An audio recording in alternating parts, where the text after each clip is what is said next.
Hello दोस्तों, welcome to my YouTube channel. आज हम लोग देखेंगे रिफ्रैक्शन ऑफ लाइट क्या है और लेंस क्या है। ठीक है, तो रिफ्रैक्शन ऑफ लाइट शुरू करते हैं। When any light ray enters from denser transparent medium to rare transparent medium और from rare transparent medium to denser transparent medium. आप इसे एक वर्ड में अगर छोटी डेफिनेशन ये लिखनी है तो आप लिख सकते हैं कि when any light ray coming from one transparent medium to another transparent medium. ठीक है, then it deviates from its straight line path or original path and its velocity changes. This phenomenon is called refraction of light. ठीक है, तो ये है क्या चीज़, definition से आपको समझ में थोड़ा भले ही कम आए, लेकिन इसमें आपको समझाते हैं कि इसमें कह ये रहा है कि जब कोई लाइट रे एक मीडियम से, एक ट्रांसपेरेंट मीडियम से दूसरे ट्रांसपेरेंट मीडियम में आती है, रिफ्लेक्शन नहीं है, ये रिफ्रैक्शन है। रिफ्लेक्शन में उसी ट्रांसपेरेंट मीडियम में चली जाती थी, लेकिन रिफ्रैक्शन में दूसरे ट्रांसपेरेंट मीडियम में जो है एंटर करेगी लाइट रे। ठीक है, तो इसका जो पाथ है, यानी ये आपका जो है ये लाइट रे का जो पाथ है ये होना चाहिए था। ठीक है, स्ट्रेट लाइन, लेकिन ये डेविएट होकर जो है पहले डेंसर ट्रांसपेरेंट से रेयर, जैसे मैंने एग्जांपल लिया है rare to denser, denser to rare, दोनों लिया है। ठीक है, तो इसमें क्या है, डेंसर और रेयर लिया है। तो डेंसर से रेयर में जब आएगी तो आप ध्यान रखिएगा कि अवे फ्रॉम नॉर्मल होगी। अवे फ्रॉम नॉर्मल क्यों होगी, पहले देखो, जैसे आप भीड़ में गाड़ी चला रहे हैं तो उसमें अगर भीड़ ज़्यादा है, ठीक है, जैसे डेंसर का मतलब यही है कि भीड़ जैसे ज़्यादा है तो आप धीरे चलेंगे, फिर भीड़ कम हो जाएगी तो आप तेज़ चलेंगे। उसी तरह अगर भीड़ पहले अगर कम है तो आप तेज़ चल रहे हैं, लेकिन अगर भीड़ ज़्यादा हो जाती है तो आप धीरे हो जाएंगे। यही आपको ध्यान रखना है कि जैसे डेंसर में मॉलिक्यूल्स डेंस होते हैं, यानी पास पास होते हैं, तो इसमें क्या होगा, जिस भी वेलोसिटी से आ रही है तो अगर उसके रेस्पेक्ट में अगर जो अगला मीडियम है वो रेयर है तो फिर आपकी वेलोसिटी चेंज हो जाएगी, चेंज होकर वेलोसिटी बढ़ जाएगी आपकी। ठीक है, और ये अवे फ्रॉम नॉर्मल, भाई वेलोसिटी बढ़ रही है तो ये अवे फ्रॉम नॉर्मल डेविएट हो जाएगी। ये आपको ध्यान रखना है, ये अवे फ्रॉम नॉर्मल होगी। और जो रेयर टू डेंसर है, रेयर टू डेंसर में आएगी तो वेलोसिटी कम हो जाएगी और ये टूवर्ड्स द नॉर्मल होगी। इसके लिए वर्ड्स यूज किए जाते हैं अवे फ्रॉम नॉर्मल और टूवर्ड्स द नॉर्मल। ठीक है, टूवर्ड्स द नॉर्मल। ठीक है, ये आप ध्यान रखिएगा। और इसी के रिगार्डिंग कुछ लॉज दिए गए हैं, जैसे दो ही लॉ इसमें भी दिए गए हैं रिफ्रैक्शन में। ठीक है, पहला लॉ तो सेम है जैसे रिफ्लेक्शन में था, बस फ़र्क इतना है कि यहाँ पर रिफ्रैक्टेड रे का कॉन्सेप्ट आ जाता है। There are two laws of refraction. पहला क्या है कि incident ray refracted ray, it's not reflected, it's refracted ray. Incident ray, refracted ray and normal at the point of incidence are in same plane. पहला law तो same है। दूसरा क्या है कि according to this law for any given colour of ray of light, यानी एक specific colour की लाइट रे अगर एंटर हो रही है, ठीक है, ये थोड़ा सा आपको समझ में कम आएगा लेकिन मैं इसे पूरी तरह समझाऊंगा। According to this law for any given colour of ray of light, यानी किसी भी specific colour of ray of light के लिए, यानी कोई एक, जैसे ग्रीन है तो ग्रीन ही और येलो है तो येलो ही, तो कोई एक specific colour of light ray के लिए the ratio of sine, sine का मतलब वो होता है जैसे साइन थीटा आप लिखते हैं, कॉस थीटा लिखते हैं। ठीक है, तो the ratio of sine of angle of incidence, क्या, द रेशियो, रेशियो किसका रेशियो, साइन ऑफ, यानी साइन ऑफ किसका sine, angle of incidence, angle of incidence का रेशियो दिया है ना, तो ratio to the sine of angle of refraction, यानी sine I upon sine R जो होता है रिमेन्स कांस्टेंट। वो कांस्टेंट होगा कब, इफ यानी कब होगा, जब तक कि ट्रांसपेरेंट मीडियम चेंज नहीं होते। ट्रांसपेरेंट मीडियम अगर चेंज कर दोगे या लाइट रे चेंज कर दोगे, यानी कलर की लाइट रे, ठीक है, लाइट रे का कलर जो है वो अगर आप चेंज कर दोगे तो आपका जो कांस्टेंट है वो कांस्टेंट नहीं रहेगा। ठीक है, और यही आपका रिफ्रैक्टिव इंडेक्स होता है जो कांस्टेंट होता है। ठीक है, आपको नेक्स्ट पेज में दिखाता हूँ। ठीक है, तो इसमें जो है लिखा हुआ है pair of until the pair of media, यानी transparent media remains unchanged. Unchanged का मतलब है चेंज ना हुए हों। ठीक है, रेशियो ऑफ साइन आई, यानी एंगल ऑफ इंसिडेंस का साइन और एंगल ऑफ रिफ्रैक्शन का साइन का रेशियो तब तक कांस्टेंट होगा जब तक उसकी लाइट रे का कलर चेंज नहीं होता और उसके ट्रांसपेरेंट मीडिया का पेयर जो है चेंज नहीं होता। मीडियम का प्लूरल होता है मीडिया। तो ट्रांसपेरेंट मीडिया का जब तक जो आपने पेयर बनाया है वो जब तक चेंज नहीं होता है, ठीक है, वही लिखा है इसमें कि pair of transparent media remains unchanged, यानी चेंज नहीं है तभी आपका कांस्टेंट होगा। और ये जो कांस्टेंट होता है यही आपका कहीं कहीं एन से होता है, कहीं कहीं म्यू से डिनोट होता है, ठीक है, म्यू से डिनोट होता है। ये आपका क्या होता है, रिफ्रैक्टिव इंडेक्स। ये क्या होता है आपका, रिफ्रैक्टिव इंडेक्स, ठीक है, रिफ्रैक्टिव इंडेक्स होता है। और यहाँ पर लिखा भी हुआ है कि n is the refractive index of medium with respect to another medium, ठीक है। आपको मैं थोड़ा सा समझा दूँ कि रिफ्लेक्शन और रिफ्रैक्शन में बस मेजर अंतर यही है कि जो जैसे एक मीडियम है तो एक मीडियम से आकर उसी मीडियम में लौट जाना, ये आपका होता है, ठीक है, ये आपका होता है रिफ्लेक्शन। मेजर चीज़ यही है। और एक मीडियम से आकर दूसरे मीडियम में चले जाना, ठीक है, अगर ये डेंसर है तो टुवर्ड्स द नॉर्मल हो जाएगी, ठीक है, अगर ये डेंसर है तो टुवर्ड्स द नॉर्मल हो जाएगी। अगर ये रेरर है, ठीक है, ये डेंसर ये रेरर है तो फिर ये अवे फ्रॉम द नॉर्मल हो जाएगा। अगर ये रेरर है और ये डेंसर है तो फिर आपका टुवर्ड्स द नॉर्मल हो जाएगा, ठीक है। तो ये रिफ्रैक्शन में मेजर चीज़ यही है कि रिफ्लेक्शन में उसी मीडियम में जाती है और रिफ्रैक्शन में अगले मीडियम में एंटर कर जाती है, ठीक है। अब आते हैं इसके कितने रिफ्रैक्टिव इंडेक्स के टाइप कितने होते हैं।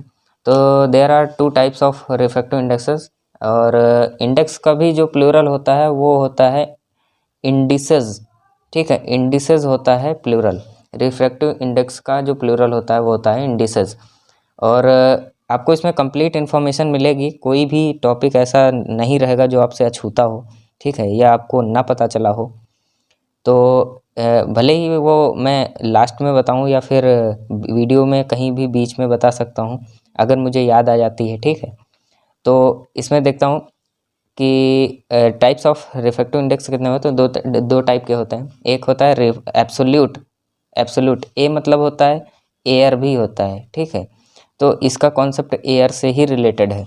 जैसे एब्सोल्यूट रिफ्रैक्टिव इंडेक्स और रिलेटिव रिफ्रैक्टिव इंडेक्स क्या होता है कि इफ़, एब्सोल्यूट की डेफिनेशन देखिए कि if refractive index of any transparent medium, क्या कह रहा हूँ, if refractive index of any transparent medium is taken with respect to air, अगर एयर के रेस्पेक्ट में है, एब्सोल्यूट है ना, A for absolute, A for air, ठीक है, A for absolute, A for air. तो अगर एयर के रेस्पेक्ट में रिफ्रैक्टिव इंडेक्स है तो वो आपका एब्सोल्यूट रिफ्रैक्टिव इंडेक्स होगा। और एयर के अलावा कोई भी मीडियम हो, कोई भी मीडियम हो, अगर उसके रेस्पेक्ट में है तो वो आपका रिलेटिव रिफ्रैक्टिव इंडेक्स हो जाएगा, ठीक है। जैसे रिफ्रैक्टिव इंडेक्स ऑफ वाटर, जैसे इस ये आपको लिखा है ए एन डब्ल्यू या फिर आप लिख सकते हो ए म्यू डब्ल्यू, ठीक है, ये दोनों चीज़ सेम ही है। तो इसका मतलब क्या होता है, आप पहले मतलब समझिए। इसका मतलब होता है कि रिफ्रैक्टिव इंडेक्स ऑफ वाटर, क्या कह रहा हूँ, refractive index of water with respect to air, refractive index of water with respect to air, जिसके रेस्पेक्ट में है वो आगे लिखा है और जो जिसका रिफ्रैक्टिव इंडेक्स है वो पीछे लिखा है। Refractive index of water with respect to air, ठीक है। और वैसा ही आप देख लीजिए यहाँ पर लिखा हुआ है, जैसे ए एन डब्ल्यू है तो refractive index of water with respect to air, okay. वैसे ही ए एन जी है, जी का मतलब होता है glass, refractive index of glass with respect to air, ठीक है, एट्सेट्रा। कई सारे हो सकते हैं medium with respect to air, वो हो जाएंगे एब्सोल्यूट रिफ्रैक्टिव इंडेक्स, ठीक है। रिलेटिव रिफ्रैक्टिव इंडेक्स क्या होते हैं कि जब किसी और मीडियम के एक्सेप्ट एयर किसी भी मीडियम के रेस्पेक्ट में हो वो आपका रिलेटिव रिफ्रैक्टिव इंडेक्स हो जाएगा। If refractive index of any transparent medium is taken with respect to another transparent medium, ठीक है। If refractive index of any transparent medium is taken with respect to another transparent medium besides air, besides का मतलब होता है except air, this is called relative refractive index. जैसे आप GNW देख लीजिए, refractive index of water with respect to glass, refractive index of, हाँ एक चीज़ ध्यान रखनी है कि ए यहाँ पे होता है विथ रेस्पेक्ट टू ना, कि refractive index of water with respect to air, तो एयर के रेस्पेक्ट में एयर पीछे हो सकता है। अभी इसे मैं WNA लिख दूं तो refractive index of air with respect to water हो जाएगा। तो जो रेस्पेक्ट टू वाटर है ना, तो ये एब्सोल्यूट में नहीं आएगा, ठीक है, वो आपका आएगा रिलेटिव में। ये चीज़ आपको बहुत अच्छे से ध्यान रखनी है कि ए हमेशा आगे होना चाहिए, ठीक है, तभी आपका एब्सोल्यूट होगा, वरना फिर वो रिलेटिव में आ जाएगा। जैसे इसमें refractive index of water with respect to glass, refractive index of air with respect to water, और with respect to glass, with respect to, इसमें जैसे ये तो पूरा पूरा रिलेटिव ही है, क्योंकि ये दोनों रिलेटिव ही हैं। और इसमें थोड़ा सा ध्यान रखने वाली बात यही है कि अगर ए आगे है तो वो आपका एब्सोल्यूट में हो जाएगा, ए पीछे है तो आपका रिलेटिव हो जाएगा, ठीक है। यहाँ पर देख लीजिए दोस्तों, लिखा हुआ है कि relative refractive index is the ratio of two absolute refractive indexes. ये कैसे है, ठीक है, इसका प्रूफ क्या है, ठीक है, ये आपको आगे मिलेगा, अभी इसी में आगे मिलेगा। GNW यानी refractive index of water with respect to glass को हम refractive index of water with respect to air upon refractive index of glass with respect to air भी लिख सकते हैं। कैसे लिख सकते हैं, बिल्कुल आगे देखेंगे। और ये प्रिंसिपल ऑफ रिवर्सिबिलिटी से ही जो है आया हुआ है, ठीक है। तो पहले देखते हैं रिफ्रैक्टिव इंडेक्स क्या है, ये भी आपको आगे मिलेगा, बिल्कुल चिंता मत करिए, ठीक है, पूरा कॉन्सेप्ट पढ़ाएंगे और कुछ भी टॉपिक ऐसा नहीं बचेगा जो आपको ना आता हो या कोई भी अछूता रह गया हो, ठीक है। रिफ्रैक्टिव इंडेक्स क्या है, when any light ray enters in any transparent medium, ठीक है, फ्रॉम वन ट्रांसपेरेंट मीडियम या किसी भी फ्रॉम वन टू अनदर, ठीक है, किसी भी ट्रांसपेरेंट मीडियम में जब एंटर करते हैं, when any light ray enters in any transparent medium then it either, ठीक है, ये आइदर इधर लिखा हुआ है, छूट गया था, then it either come closer to the normal, यानी या तो ये नॉर्मल के क्लोज आएगी, नॉर्मल की तरफ, और moves away from the normal, ठीक है, या तो ये नॉर्मल की तरफ आएगी या तो नॉर्मल से दूर जाएगी। इट इज़ डिटरमाइंड, ये किससे पता किया जाता है, it is determined by the physical property of transparent medium. मतलब लाइट रे जो आ रही है, आने के बाद वो नॉर्मल की तरफ बेंड होगी या फिर उससे दूर जाएगी, ये आपका किससे पता चलता है, ये जो ट्रांसपेरेंट मीडियम की जो फिजिकल प्रॉपर्टी है, जिसको कहते हैं एक ऑप्टिकल डेंसिटी, ठीक है। ऑप्टिकल डेंसिटी एक ऐसी फिजिकल प्रॉपर्टी है जिसके द्वारा हम रिफ्रैक्टिव इंडेक्स को डिटरमाइन करते हैं, ठीक है। उस वही चीज़ लिखी है कि it is determined by the physical property of transparent medium that is optical density known as refractive index, ठीक है। और इसमें नोट में लिखा हुआ है कि refractive index of denser medium is more and rare medium is less, क्योंकि वही है ना कि जैसे रेयर टू डेंसर आओगे तो उसमें रिफ्रैक्टिव इंडेक्स क्या हो जाएगा, बढ़ेगा, ठीक है, और डेंसर टू रेयर आओगे तो उसमें लेस होगा, क्योंकि 1 and 2 जैसे आप मीडियम 1 मीडियम 2 है, तो इसमें 1 and 2 अगर आप लेते हैं 1 and 2, और अगर दूसरा वाला डेंसर है, ठीक है, दूसरा वाला डेंसर है, तो आपका रिफ्रैक्टिव इंडेक्स क्या होगा, ज़्यादा होगा। और अगर आप 1 को डेंसर मानते हैं तो आप 1 को डेंसर मानेंगे तो ये रेयर हो जाएगा, तो ये रेयर होगा, तो इसका मतलब है आपका रिफ्रैक्टिव इंडेक्स कम आएगा, ठीक है। प्रिंसिपल ऑफ रिवर्सिबिलिटी क्या है, ठीक है, रिवर्सिबिलिटी प्रिंसिपल क्या है ये हम देखेंगे। इसमें यह है कि जैसे कोई नॉर्मल ड्रॉ है, मतलब पहले इंसिडेंट रे ड्रॉ करते हैं, ठीक है, इंसिडेंट रे ड्रॉ हुई, फिर उसी के हिसाब से नॉर्मल ड्रॉ करेंगे। अब या तो ये इधर जाएगी, आप इधर भी बना सकते हैं, ठीक है, और मैंने इधर क्लोज कर दिया है, अवे फ्रॉम द नॉर्मल भी बना सकते हैं, ठीक है। ये हो गया एंगल ऑफ इंसिडेंस। अब इसमें करना ये है कि जैसे रिवर्सिबिलिटी प्रिंसिपल को हमें प्रूफ करना है, तो इसके लिए क्या देखना होगा, पहले हम यहाँ पर प्लेन मिरर लगाएंगे। ये कैसा मिरर है, ये है एक प्लेन मिरर, ठीक है, प्लेन मिरर लगाएंगे और इस तरह से लगाएंगे कि ये जो आने वाली रिफ्रैक्टेड रे है वो इस पर 90 डिग्री परपेंडिकुलरली जो है क्या हो, इंसिडेंट हो। जो इंसिडेंट रे है वो रिफ्रैक्ट हो और रिफ्रैक्टेड रे जो है वो प्लेन मिरर पर परपेंडिकुलरली इंसिडेंट हो। तो क्या हो जाएगा कि ये इसी पाथ पर वापस चली जाएगी, क्योंकि ये परपेंडिकुलर है इसलिए आकर फिर उसी पाथ पे वापस चली जाएगी, और उसी पाथ पर वापस जाने की वजह से ये जिस पाथ से आई है उसी पाथ पर चली जाएगी, ठीक है। तो इससे क्या होगा कि एंगल ऑफ इंसिडेंस जब ये होगा तो ये हो जाएगा एंगल ऑफ रिफ्रैक्शन, उसी चीज़ को लेकर अगर मैं रिवर्स कर देता हूँ तो एंगल ऑफ इंसिडेंस ये हो जाएगा और एंगल ऑफ रिफ्रैक्शन ये हो जाएगा। ठीक है, तो इससे क्या होता है कि अभी आगे प्रूफ करेंगे। जैसे पहले डेफिनेशन देख लीजिए। इफ़ डायरेक्शन ऑफ प्रोपगेशन मतलब होता है पाथ जाने का। ठीक है, कैसे जा रही है।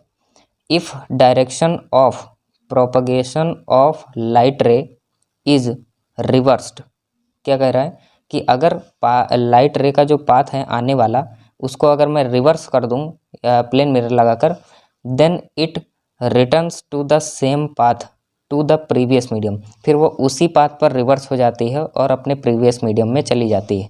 ठीक है, this is called reversibility principle of light rays. इसी को रिवर्सिबिलिटी प्रिंसिपल कहा जाता है। ठीक है, प्रिंसिपल ऑफ रिवर्सिबिलिटी कैसे जो है आपको प्रूफ करना है, ये चीज़ मैं आपको बताऊंगा। जैसे ये लाइन है, सॉरी मीडियम है, ये मीडियम 1 है और मीडियम 2 है। यहाँ से मान लीजिए कोई भी डेंसर या रेरर कोई भी हो सकता है। ठीक है, यहाँ पे नॉर्मल हमारी ड्रॉ है और यहाँ से एक इंसिडेंट रे आती है जो कि ये टुवर्ड्स द नॉर्मल या फिर अवे फ्रॉम द नॉर्मल होती है। ठीक है, अवे फ्रॉम द नॉर्मल या फिर टुवर्ड्स द नॉर्मल आप कहीं भी बना सकते हैं। अब आपने ये प्लेन मिरर लगाया था जो कि परपेंडिकुलरली क्या हो रहा था कि इधर से जो आने वाली लाइट रे है वो रिफ्लेक्ट हो जा रही थी। यहाँ पर रिफ्रैक्शन हुआ है और यहाँ पर रिफ्लेक्शन हुआ है। ठीक है, रिफ्लेक्शन होने के बाद ये एंगल ऑफ इंसिडेंस जो था ये आपका एंगल ऑफ रिफ्रैक्शन बन गया था और एंगल ऑफ रिफ्रैक्शन जो है ये एंगल ऑफ इंसिडेंस बन गया था। तो मीडियम 1 अगर 2 के रेस्पेक्ट में देखें, सॉरी 1 के रेस्पेक्ट में अगर 2 का देखें तो 1 एंड 2 अगर देखें, यानी medium refractive index of medium 2 with respect to medium 1, तो क्या हो जाएगा कि साइन आई, भाई ये तो मैंने बताया था ना कि रिफ्रैक्टिव इंडेक्स के जो कांस्टेंट होगा वो आपका रिफ्रैक्टिव इंडेक्स होगा और कांस्टेंट किसके बराबर होता है, sine of angle of incidence upon sine of angle of refraction. तो sine of angle of incidence हो जाएगा upon sine of angle of refraction हो जाएगा। अभी इसी चीज़ को मैं अगर रिवर्स कर दूँ कि साइन एंगल आई हो जाएगा, सॉरी आर हो जाएगा और यहाँ पर हो जाएगा साइन एंगल आई। ठीक है, यहाँ पर हो जाएगा मतलब ये भी रिवर्स हो जाएगा। यहाँ पर प्लेन मिरर लगाया है ना, तो जब लाइट रिफ्लेक्ट होकर फिर रिफ्रैक्ट हो जाएगी वापस उसी पाथ पे जा रही है, तो 1 एंड 2 बराबर sine I upon sine R, तो 2 एंड 1 बराबर sine R upon sine I हो जाएगा। अब इसको अगर हम 1 इक्वेशन इसको 2 इक्वेशन मान लें, तो अगर हम इन दोनों को मल्टीप्लाई करें, क्या करें मल्टीप्लाई 1 एंड 2, तो क्या मिलेगा 1 and 2 into 2 and 1 is equal to sine I upon sine R into sine R upon sine I. तो क्या हो जाएगा कि ये और ये कट जाएगा, ये और ये कट जाएगा, तो ये हो जाएगा 1, ये हो जाएगा क्या 1 हो जाएगा। 1 and 2 into 2 and 1 is equal to 1। इसको हम लिख सकते हैं, यही है प्रिंसिपल ऑफ रिवर्सिबिलिटी। ठीक है, और इसको ये भी लिख सकते हैं 1 एंड 2 बराबर है 1, ये मल्टीप्लाई में डिवाइड में हो जाएगा 2 एंड 1। ये होता है आपका प्रिंसिपल ऑफ रिवर्सिबिलिटी। यहाँ पर हम ये भी कह सकते हैं कि जैसे आर, ठीक है, रेयर ट्रांसपेरेंट मीडियम है और रिफ्रैक्टिव इंडेक्स है। ठीक है, रेयर ट्रांसपेरेंट मीडियम के रेस्पेक्ट में डेंसर का अगर देखें तो वो 1 अपॉन क्या हो जाएगा 1 अपॉन डी एन आर, यानी ये रिफ्रैक्टिव इंडेक्स जो है किसके रेस्पेक्ट में हो जाएगा, डेंसर के और किसका है, रेयर का। ठीक है, तो R N D is equal to upon D N R. ठीक है, 1 अपॉन डी एन आर। ठीक है, यही होता है आपका principle of reversibility. According to this principle the product of refractive index of first medium with respect to second medium and refractive index of second medium with respect to first medium is 1, is कितना 1। यही चीज़ आपको मैंने proof कर दिया। अब note यही चीज़ लिखा हुआ है, it is also true for more than two transparent media. क्यों है, कैसे है, बिल्कुल इसका भी प्रूफ दूंगा। फुल कॉन्सेप्ट है। ठीक है, छोड़ कर मत जाइएगा वीडियो बीच में, क्योंकि फिर बाद में आपको समझ में नहीं आएगा, क्योंकि जितना भी कॉन्सेप्ट है मैं पूरा फुल लेके आया हूँ। कहीं भी आपको मतलब दूसरा वीडियो देखने की ज़रूरत नहीं है। ठीक है, यदि आप मेरे चैनल पे बने हुए हैं। It is also true for more than two transparent media, but condition is this, light ray must transmit to the same medium from which it is coming.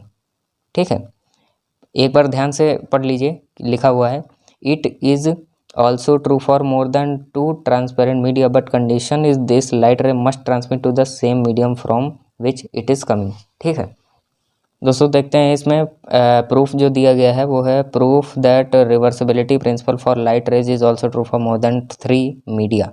ठीक है, 2 का हम लोग देख चुके हैं। ठीक है, तीसरे मीडियम का या मतलब 3 मीडियम या मोर देन 3 मीडियम के लिए जो है ये प्रूफ है।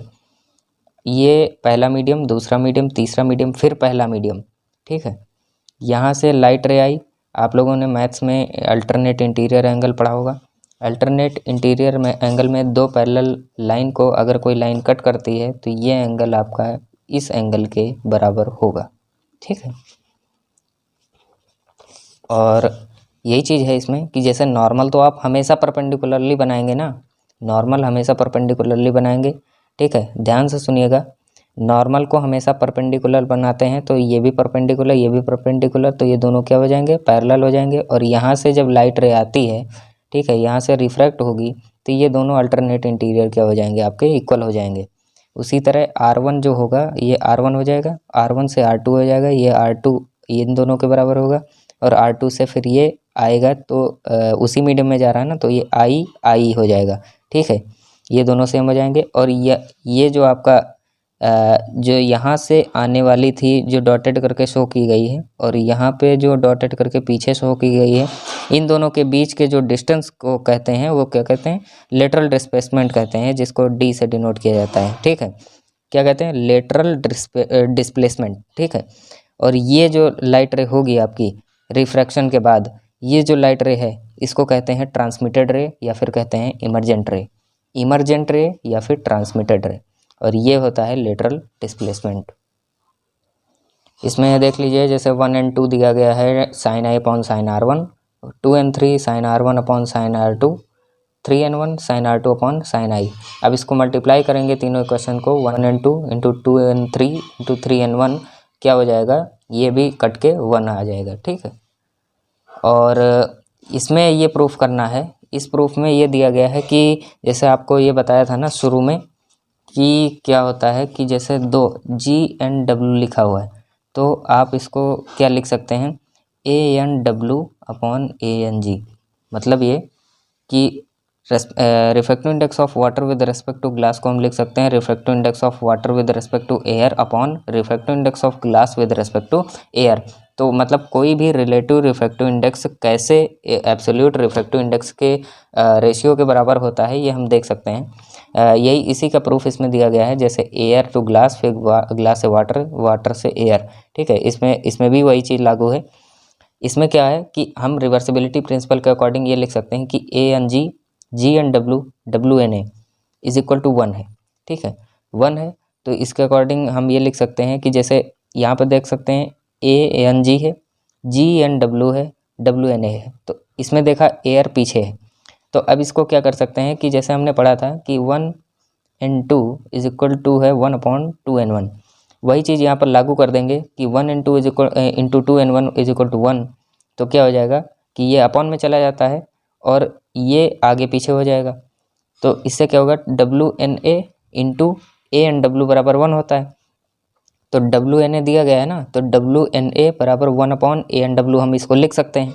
तो इसकी जगह पर क्या हो जाएगा, ANW लिख दिया जाएगा, यानी ANG G&W इंटू, इसको बस केवल चेंज किया गया है क्योंकि ये भी रिलेटिव है पर इसमें एयर है, इसे हमें एब्सोल्यूट बनाना है। तो इसके लिए हम इसके इन्वर्स से मल्टीप्लाई कर देंगे तो क्या हो जाएगा कि ये जो दोनों हैं ये ऊपर 1 से मल्टीप्लाई होके ये हो जाएंगे, यहाँ पर लिख दिया जाएगा इनको ऐसे ही, और ये जो है ये डिवाइड में है इसलिए ये मल्टीप्लाई में हो जाएगा।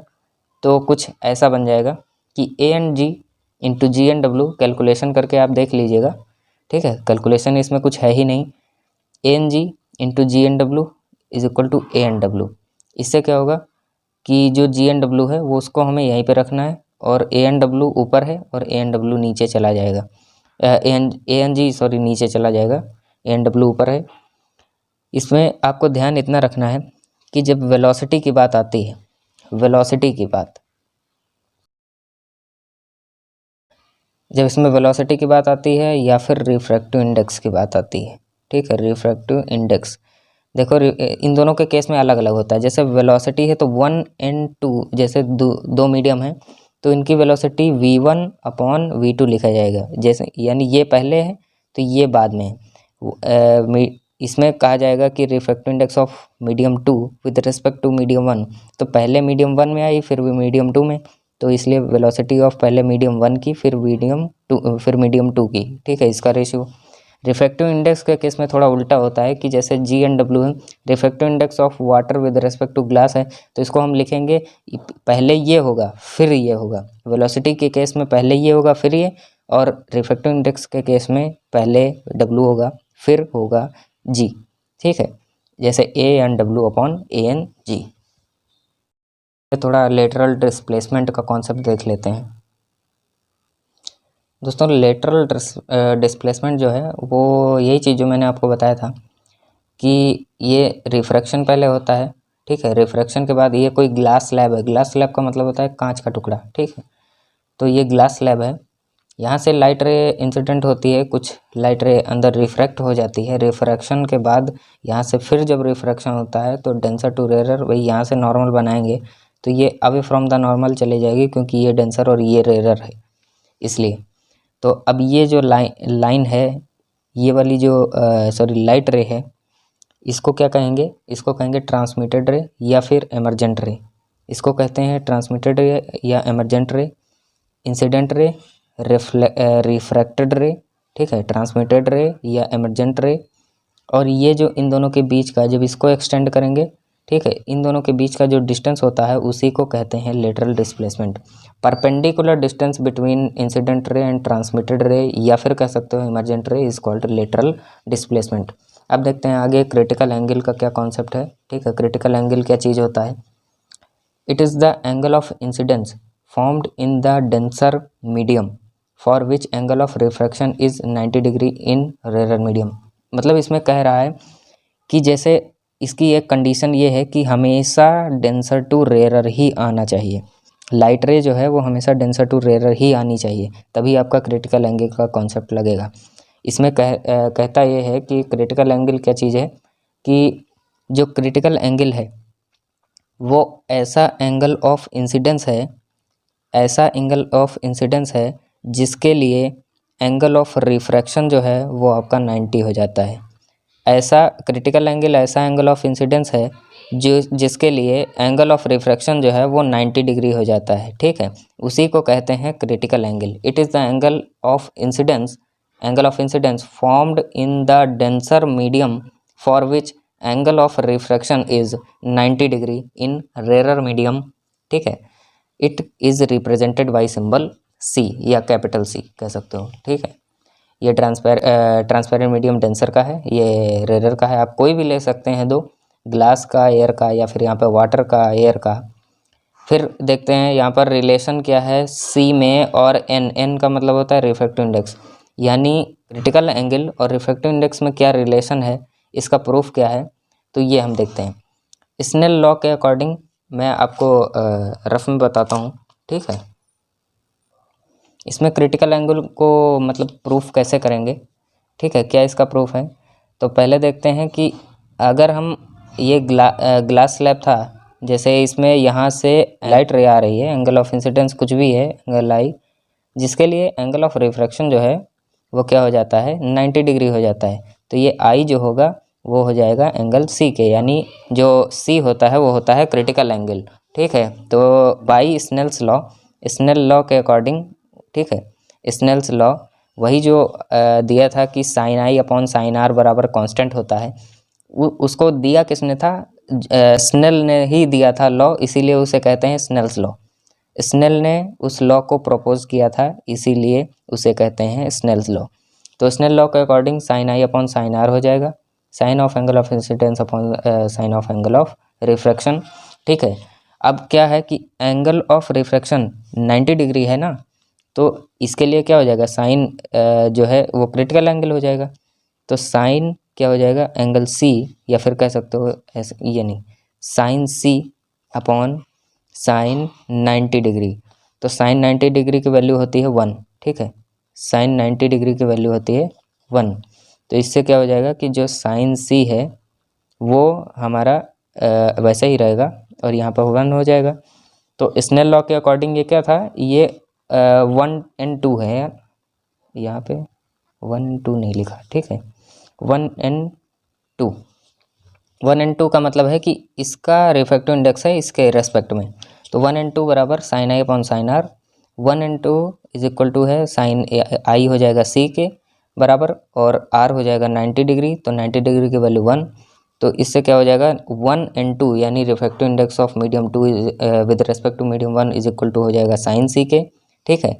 या फिर आप इसको ऐसे भी लिख सकते हो कि 1 and 2 इंटू 2 and 1 बराबर होता है 1 के, ठीक है।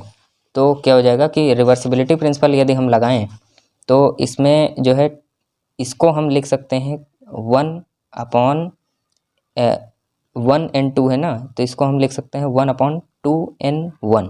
1 अपॉन 2 and 1 बराबर साइन सी, ठीक है।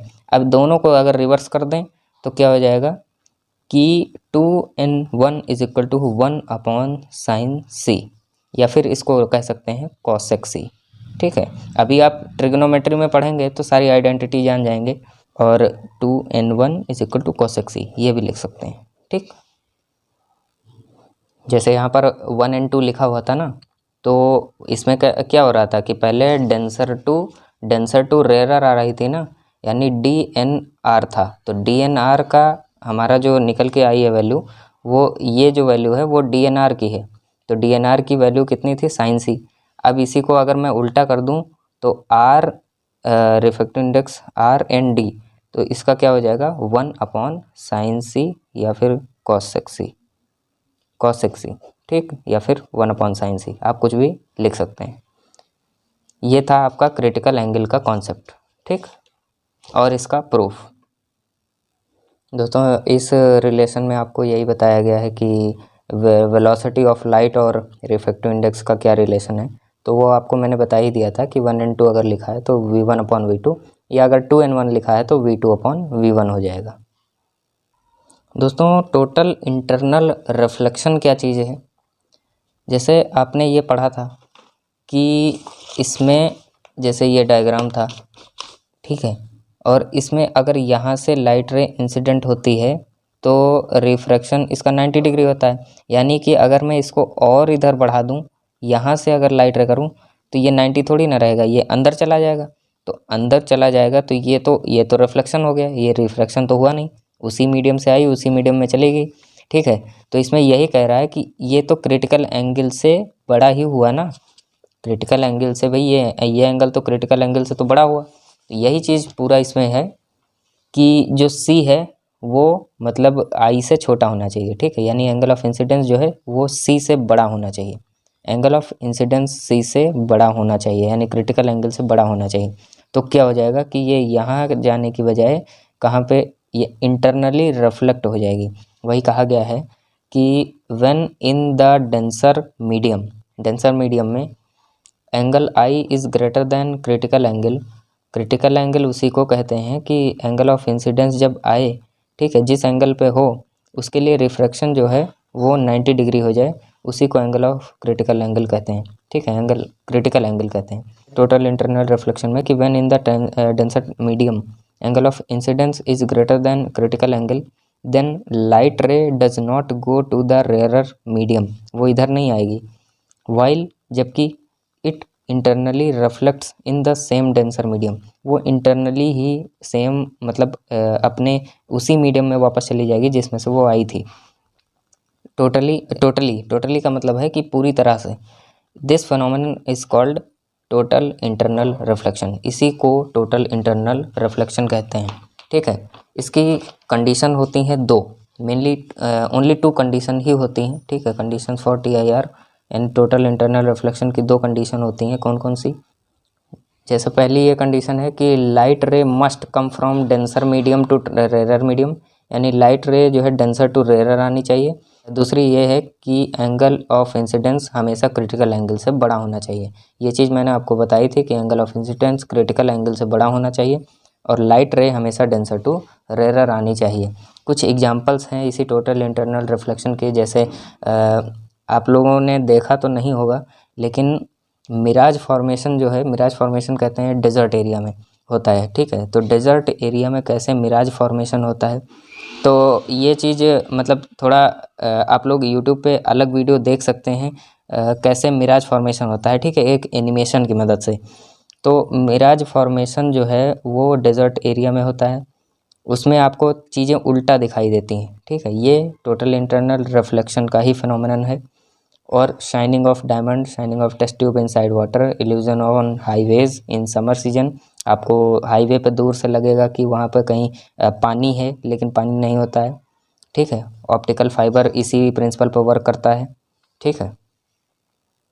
फिर आगे देखते हैं रिलेशन क्या है रियल डेप्थ और वर्चुअल डेप्थ का और रिफ्रैक्टिव इंडेक्स का। दोस्तों इसका प्रूफ आप लोगों के कोर्स में नहीं है, ठीक है, और इसका प्रूफ काफ़ी लंबा भी है। आप अगर कमेंट करेंगे, ठीक है, अगर आपको चाहिए तो फिर आप बता दीजिएगा, कमेंट करिएगा तो मैं उसका भी वीडियो एक ले आऊँगा। फ़िलहाल इसके प्रूफ की कोई भी ज़रूरत नहीं है, ठीक है। यहाँ पे जैसे कोई कंटेनर है जिसमें ऊपर तो एयर ही होगी, कुछ फिल्ड है वाटर से, कॉइन अगर वहाँ पे आप डालेंगे तो वो आपको अलग दिखेगा, ठीक है। यही चीज़ है कि उसकी रियल डेप्थ यानी रियल गहराई उसकी अलग है और उसकी वर्चुअल जो कि आपको दिखती है, अपेरेंट मतलब होता है वर्चुअल, वर्चुअल गहराई उसकी दूसरी है। रिफ्रैक्टिव इंडेक्स यानी ए एन डब्ल्यू का मतलब होता है refractive index of water with respect to air. A N W बराबर हो जाएगा real depth upon apparent depth. ये इस पर न्यूमेरिकल बहुत कम आते हैं, बहुत कम ही आते हैं न्यूमेरिकल, इसलिए ये उतना इम्पोर्टेंट नहीं है, ठीक है। दोस्तों वीडियो थोड़ा ज़्यादा लंबी हो गई है, इसलिए लेंस इसमें तो नहीं, लेकिन अगले वीडियो में ज़रूर कवर होगा। तो अगर वीडियो अच्छा लगा हो तो बिल्कुल सब्सक्राइब कर दीजिए, ठीक है, चैनल को सब्सक्राइब कर दीजिए और वीडियो को लाइक कर दीजिए। बाकी आपकी मर्ज़ी, और तब तक के लिए नमस्कार।